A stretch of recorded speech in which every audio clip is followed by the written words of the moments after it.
In today's video, we're going to talk about understanding your Myers Briggs results. I know it can be really confusing sometimes when you get your results, so this video is all about giving you clarity. The E.N.F.Ps literally stood up and cheered. I saw that. I was like, oh yeah, these are my people.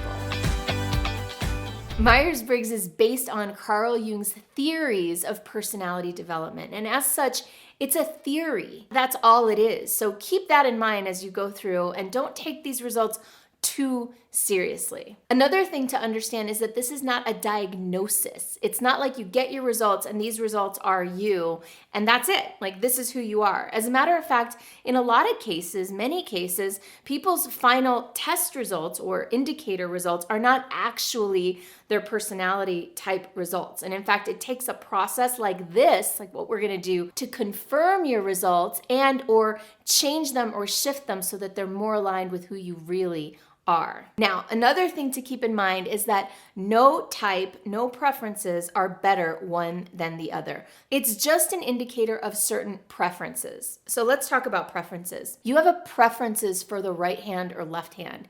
You probably started exhibiting those preferences at a really young age. Now, just because you're right-handed doesn't mean you don't use your left hand. It doesn't mean that you'd want to cut off your left hand, right? You still use it and need it. It just means that you have a preference or a dominance for the right hand. And it's very much the same with Myers Briggs. You have a preference for one thing or another. It doesn't mean that you don't use the other thing. Quick overview of the different personality preferences, the 4 different dichotomies or the 4 different scales. The first is extroversion, introversion.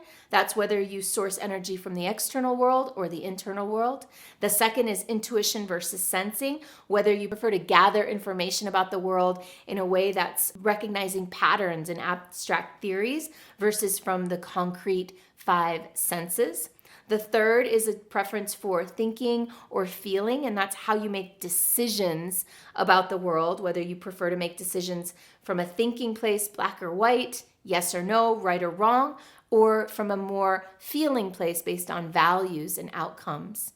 And finally, the judging perceiving dichotomy. The judging is people who generally like to make decisions and check things off of lists versus the people who have a preference for perceiving and prefer to make lists and open up things and continue to gather information. So that's the basic overview of Myers Briggs. So many different things can influence your type results. The first is what stage of life you're at. This is known as type development. As you go through life and you learn and you evolve and you grow, you might find yourself expressing an appreciation for some preferences that you didn't really like as much as a youth. So for example, you might as a youth exhibit a lot of extroverted behavior because that's your natural preference. And as you get older and you start meditating or going to India or meeting people that help you develop this more introverted or introspective side of you. So one of the things that really influences your results is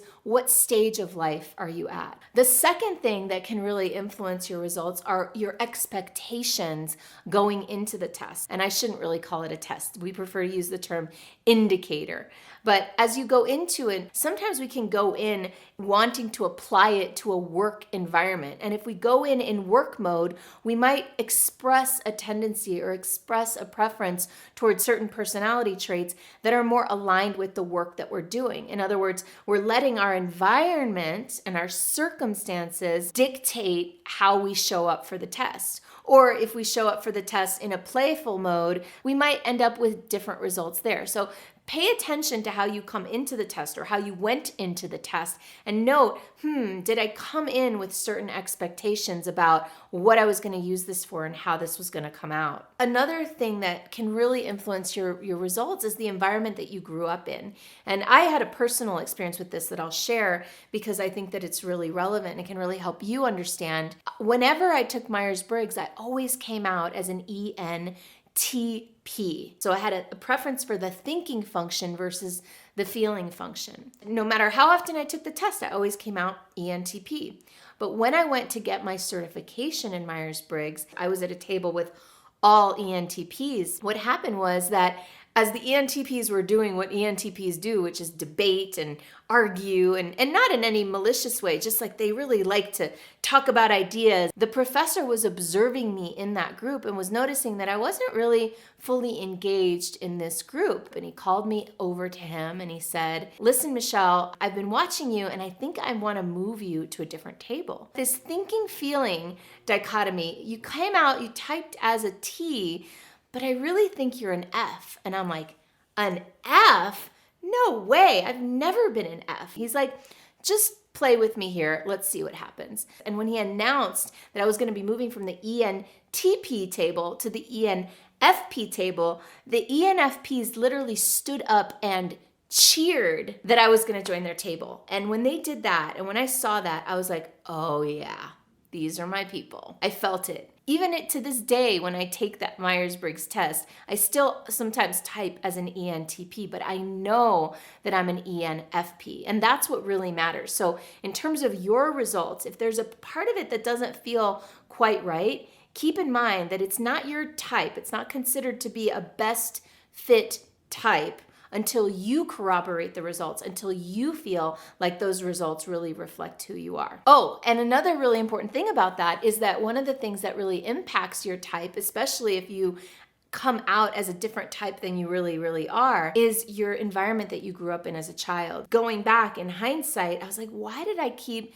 coming out as an E.N.T.P if I'm really an E.N.F.P? And what I realized is that as a kid, as a natural E.N.F.P, what I wanted was approval and appreciation, and I wanted to be a star, and I used to dance and sing for my family, and they never really liked that much. My family was more of the ST type. They were more focused on my grades, and they wanted me to be really good at math, and I developed myself into this very T-focused person, but it wasn't necessarily a true reflection of who I am deep down inside. So that's a really important thing for you to consider. Are you expressing your natural tendencies when you take this indicator, or are you coming from a place of still trying to meet your needs the way you did as a child, which potentially if you grew up in an environment that was kind of opposite to you, could have been, not super congruent or aligned with your true nature. So last thing you want to think about when you look at your result is that you'll see something about, it's a confidence indicator. The confidence indicator is intended to show how confident the exam, the test, the Myers Briggs indicator is that your result is actually your result on each of the 4 scales. Take a look at those confidence indicators, and when you find one that's really high, generally you feel pretty certain that that's a good fit. But look at the ones where the confidence indicator is low. Those are the ones where you'll want to really dig in and say, what's really true for me? According to Carl Jung and Myers Briggs, you have a preference, one or the other. It's not both. You can take that or leave it. I've always struggled a little bit with the idea that I can't have it all and I can't be it all.